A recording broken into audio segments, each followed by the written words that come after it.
impenetrable democracies. It generates a foreign policy that is closed off and clannish, one that groups the world into us and them, rather than rebuilding from the shared narrative of freedom and democracy that inspires the nations around the world and has allowed us to form, in the post-World War II era, what's called the liberal world order and the most valuable alliances we've ever had. Because almost every problem we face today, internationally, requires more than just the United States. It requires alliances, not just physical alliances, but alliances of ideas and ideals. I think every once in a while it's necessary.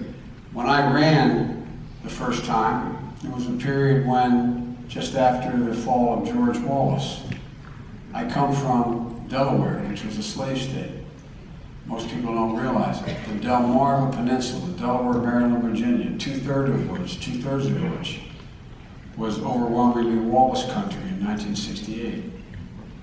The same naked populism, the attempt to, we have to remember who we are as Americans. We have to place our democratic principles back at the center of our foreign policy. You know, we have led the world not just by the example of our power, but the power of our example. That's why, this is not hyperbole, that's why the rest of the world has repaired to us for the last 7 decades. The power of our example. They believe that we believe what we say in our sacred documents, not ever having lived up to them completely, but striving, both parties, to live up to them. There's a second dangerous notion being promulgated by the people, by these people, and it's called, I call it phony populism. It's populism. George Will, a man I know and respect for a long, long time, but has very different views than I do on governance, except the core question. He described this earlier this year, again at the National Constitution Center in Philadelphia, in a speech he gave. He said, giving majority rule priority over liberty, over rights, over due process when they conflict, as they frequently do and will, with majority impulses. That's populism. David Brooks, some of you may have read the New York Times this Monday, talked about the moral fabric of society. He said the moral fabric of society is invisible, but it is essential. It's the ballast which allows all we say we care about to be held up. He went on to say some use their public positions to dissolve it. He went on to say so they can have an open space for their selfishness. That is populism. And we can't let that happen. It's imperative that we understand the danger of the erosion of that invisible moral fabric of our society. The moral fabric consists of what you know, what you were taught as a child by your parents. Decency, honesty, dignity, respect. Giving hate, no safe harbor. Leaving no one behind. Understanding that as Americans we're part of something bigger than ourselves. That's who we have been. At the moment, our political system is broken, in my humble opinion. And we have an obligation to use our public positions to reweave those values back into the fabric of the political system. And there are things we can do now, because it is not a majority opinion by any stretch of the imagination now. The first thing is we have to get the political parties. They need to start to talk to one another again.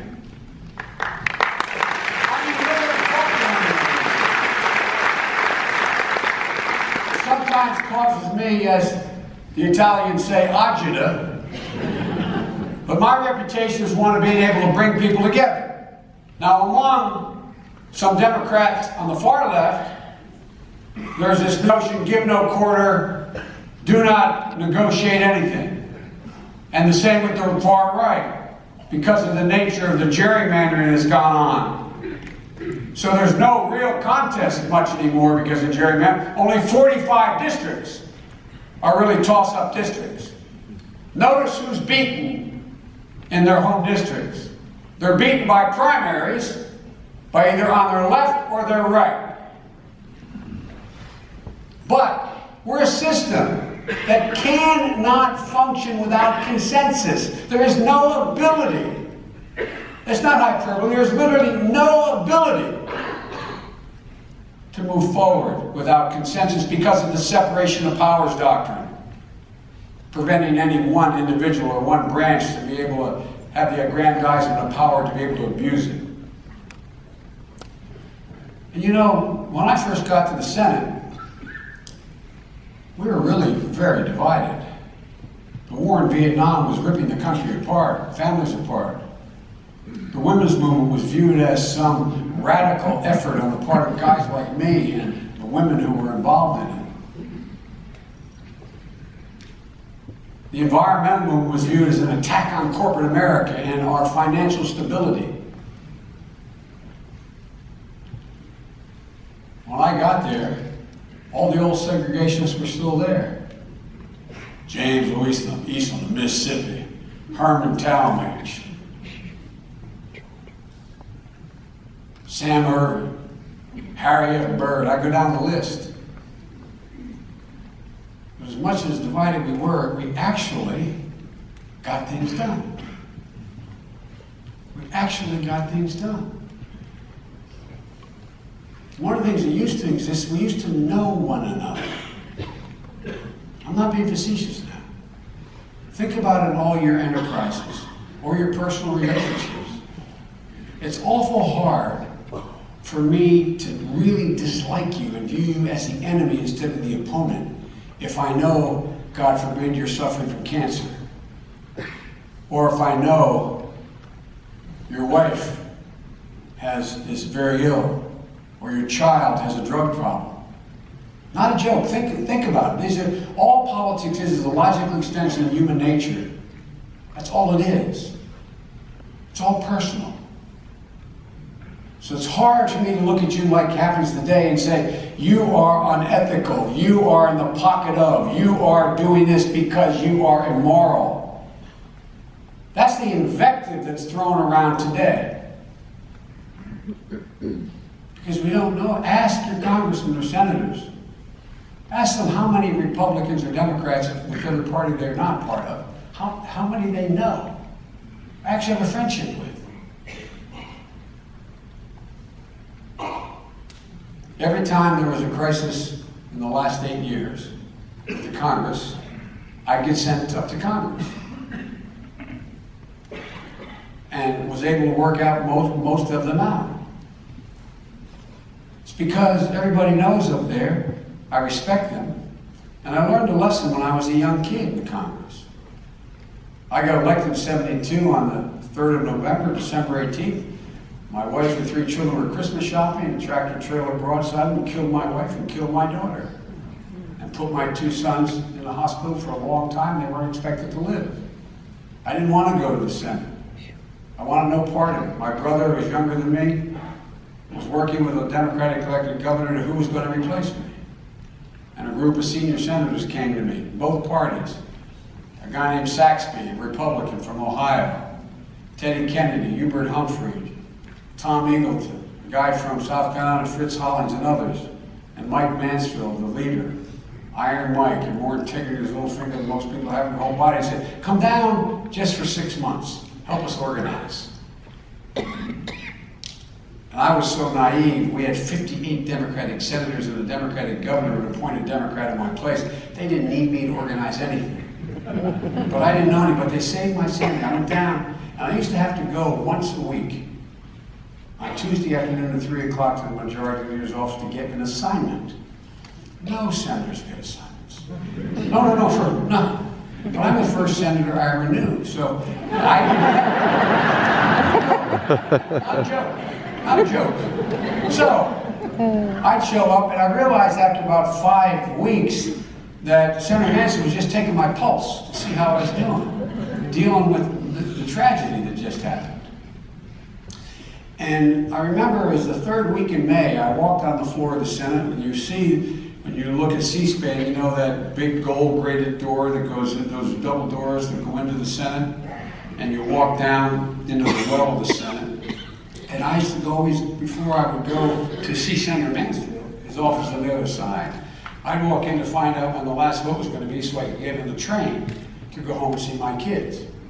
I made over 8,220 round trips, 250 miles a day, so I could tuck them in at night and I could be with them in the morning because I needed them a lot more than they needed me. And so I'm walking down, and Jesse Helms, remember who he was? Jesse Helms was excoriating 2 friends of mine.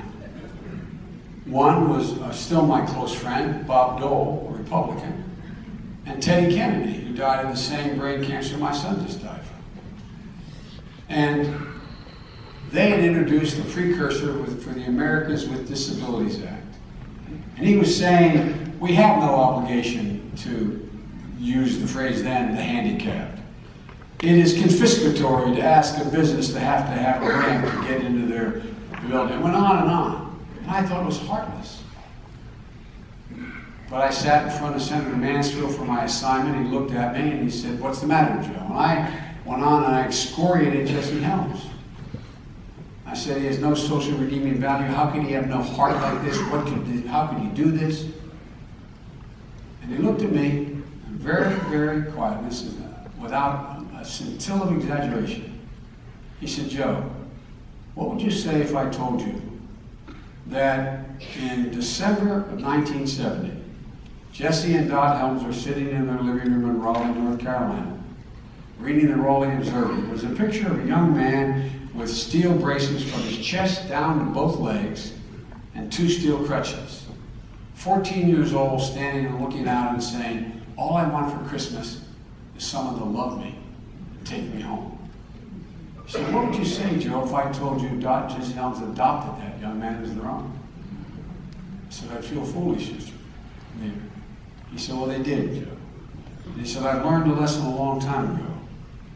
He said, it's always appropriate to question another man or woman's judgment, but it's never appropriate to question their motive, because you don't know. And when you question motive, you can't get to consensus. You can't get to go. So we have to start talking to each other again.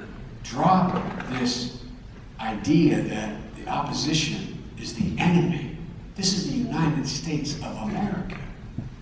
All these people were elected by people who have some confidence in them. It used to be, when I was in the Senate, 2 dining rooms for senators. One that I could take you as a guest to a private dining room where senators could bring in guests.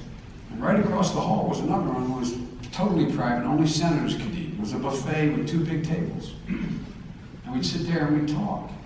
We get to know one another. We debate. We try to settle differences on legislation. Well, I went up there 18 months before we left office because there were a lot of new senators that I didn't know about to make acquaintances. I walked in the door. It's no longer there. The tables are gone. There are lounge chairs there.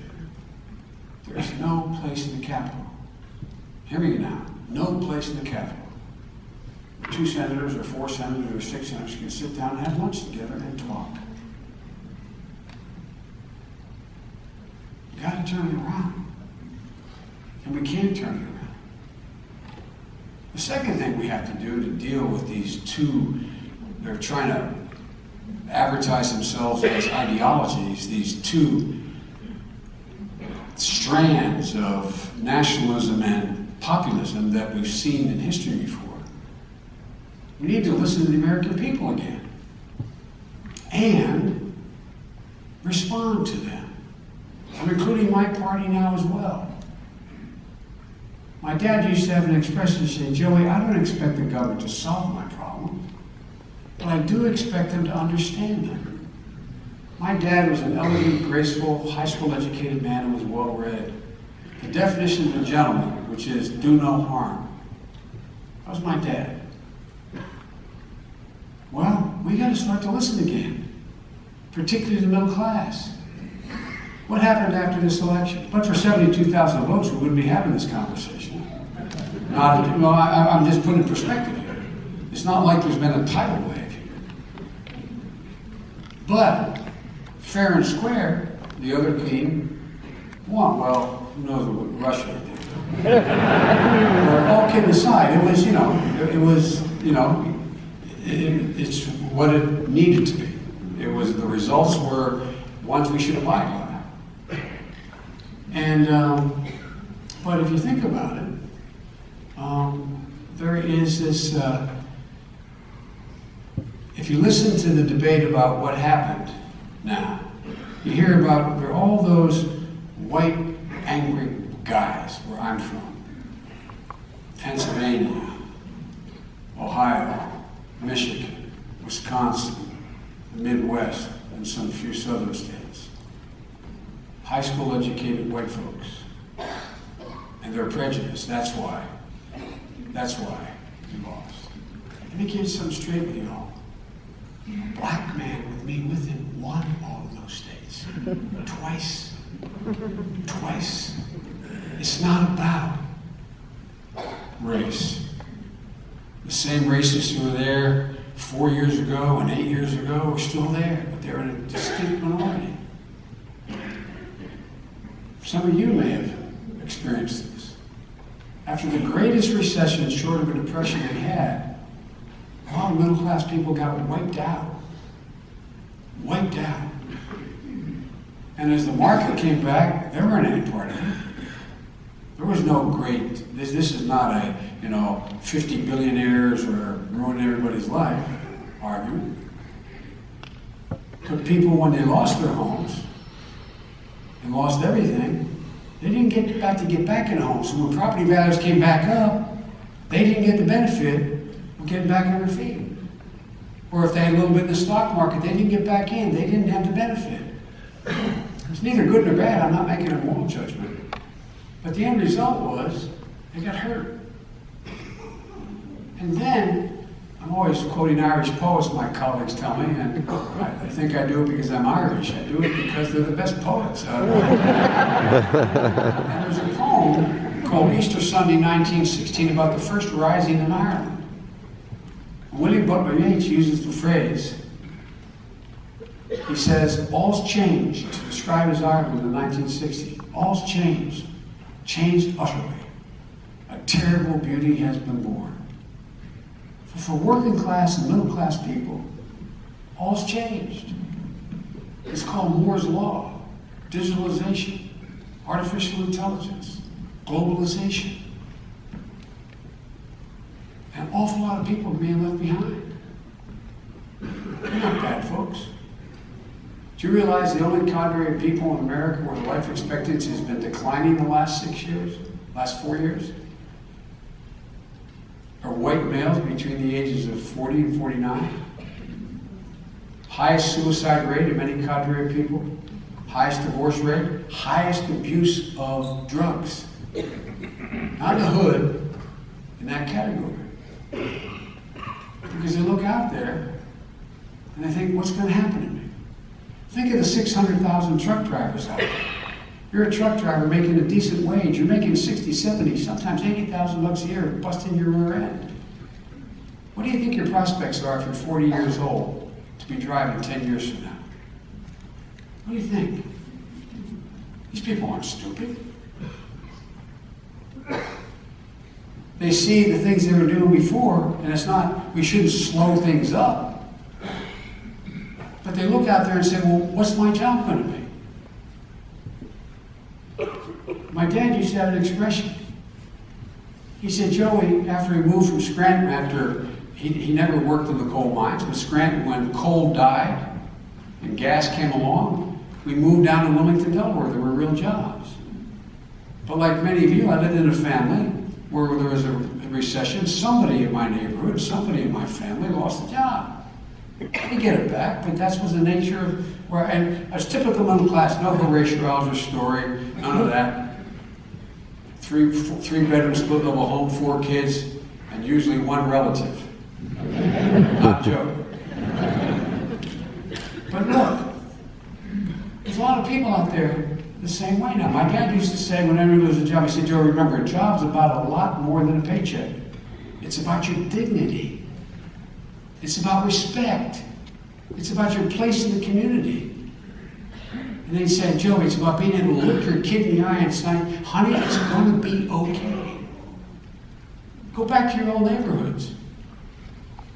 Ask the sons and daughters, if you are over 50 or 60 years old, of your friends. How confident are they that they can look their kid in the eye and say, I know it's going to be okay, honey. There used to be a basic bargain in the country. You contributed to the well-being of the enterprise, you got to share in the profit. Between 1948 and 78, productivity went up 92%. Wages went up 92%. Between 78 and today, productivity went up 69%. Wages have gone up 8%. Again, that's not some great plot. It's the nature of the world changing utterly. There's answers to it, but it makes a very fertile field for demagogues to fish in. Why do you not have your job? The other. Why do you not have the job? That immigrant took my job. Why do you not have that job? Because we coddle blacks out there. We spend too much time and money on them. Why don't I have, and the list goes on. It's always the other. The majority of the middle class didn't buy it, but just enough. Just enough. And what do? I'm called Middle Class Joe for my whole career, and that's not meant as a compliment. In Washington means I'm not sophisticated, but I'm pretty damn sophisticated about what built this country. What built this country and maintained stability, social and political, is an aspirational middle class. That's why we're who we are. When the middle class does well, the wealthy do very well, and the poor have a way up. We're no longer the wealthiest middle class in the world. And fewer than 50% of the people now qualify to call themselves middle class.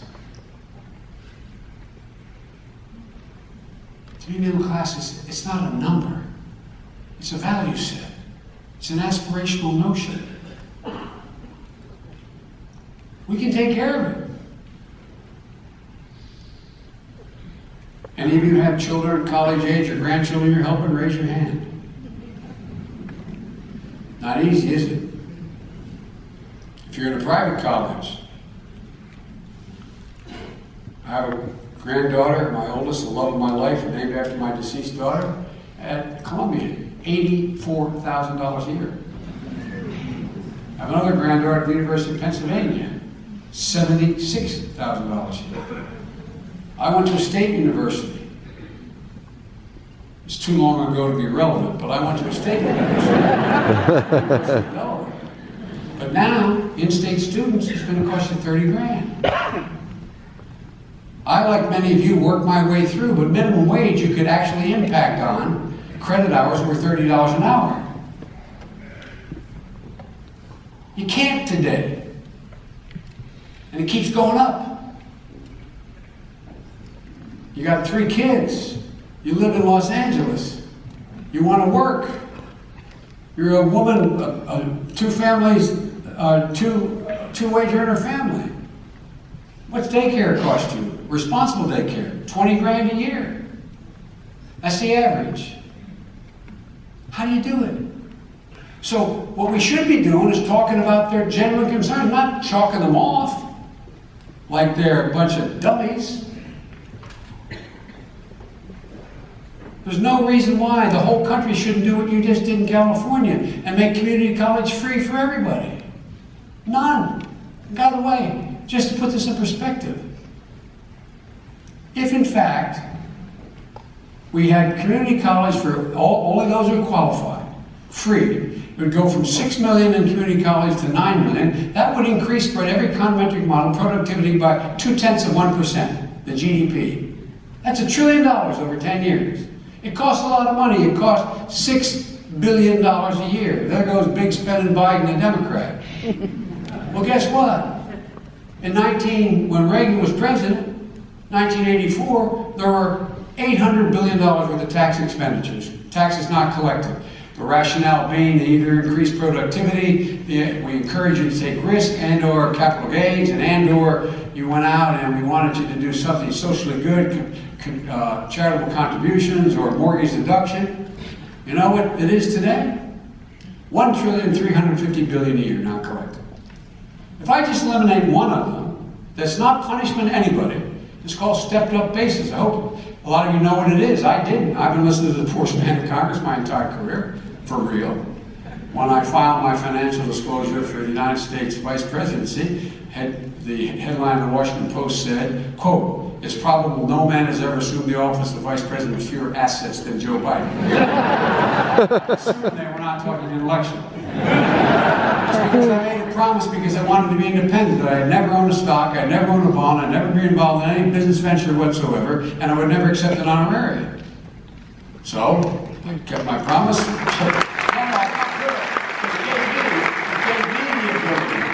It gave me the ability to vote however I wanted and no one could question it. Unlike a lot of people here, probably I'm a big pro-organized labor guy. I would never accept any money from organized labor because it allowed me to vote for them without anybody putting a label on them. My generic point is that this thing called stepped up basis, I didn't know about. It means that if you go out and you have a gain, you buy $1 million or $10 worth of stock and you sell it for 20 or 2 million, you pay capital gains on what you in fact made. But if on the way to sell it, you get hit by a car, God forbid, you leave it to your daughter or son, they pay nothing. It's not inheritance tax, there's tax that was due 5 minutes earlier. Literally, not figuratively, literally. You know how much we don't collect because of that one little loophole? $16 billion a year out of $1.33 trillion. You eliminate that one, I could put every single kid in community college, increase productivity 0.2%, and I can reduce the debt by $11 billion. So folks, it's not that we can't do this. We can. Without being confiscatory, without just having a... Look, I hope some of you in here, I'm not being facetious. I come from the state of Delaware, very wealthy people in my state, and the corporate headquarters of the world, and I got elected 7 times when I ran for vice president and senator at the same time because I had to, under our rules in Delaware. So I'm not an anti-business guy. But guess what? The last thing, if you're making over $400,000 or $500,000 a year, the last thing you need is a tax cut, man. No, really. It's the last thing you need. As we Catholics say, examine your conscience.